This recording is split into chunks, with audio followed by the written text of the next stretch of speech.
Hey guys, what's up? It's Megan, and today we're going to do a little talk on philosophy. And so I'm going to talk today about Nataraja. And so he is one of the manifestations of Lord Shiva.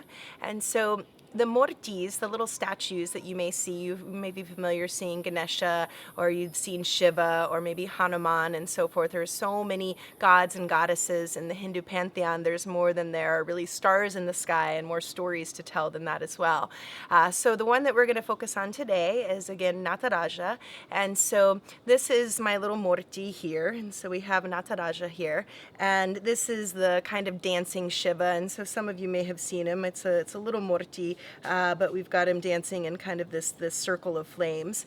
And so what these murtis do is they tell a story, and that's one of the things that I love about them so much, is because there's so much symbolism in the gestures, and they really just tell a beautiful story, and that's why I find them so dear. So this guy, he's doing the Panchakritya, so he's doing the 5 actions. So he's creating, sustaining, dissolving, concealing, and revealing. And so he's here and he's dancing the Ananda Tandava dance. And so he's dancing, the Ananda Tandava is the ecstatic, blissful dance of embodiment. And so he's dancing because he's embodied. And so it's this whole story about the gift of embodiment and how it truly is a celebration and something that we should be grateful for each and every day, every moment, every breath, the ups, the downs, the highs, the lows. It truly is a gift, right?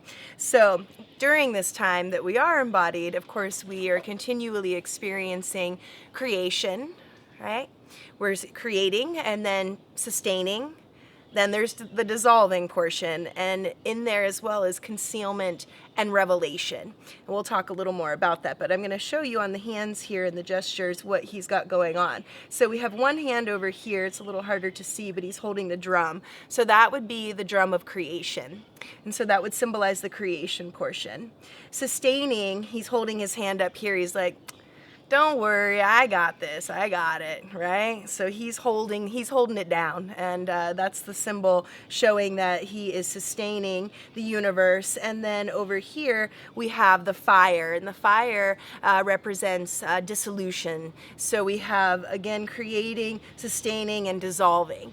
Down here we have concealing. He's got the arm that's covering up here, and it's actually pointing down to the upturned foot, which is the revelation. He's also standing on the being of forgetfulness.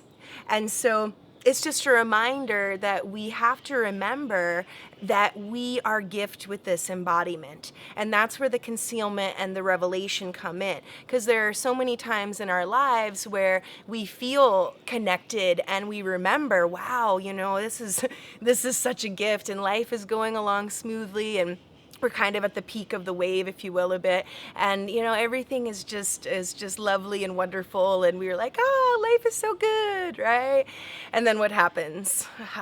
Eventually we go to the other end of the spectrum, and that's just the way life goes. We end up in the trough. And that's where the concealment comes in, where we're like, I don't know what I'm doing here. I'm so lonely, sad, and la la la, like all these things that happen where we get down and kind of in the dumps a bit and really don't feel maybe seen or recognized or connected.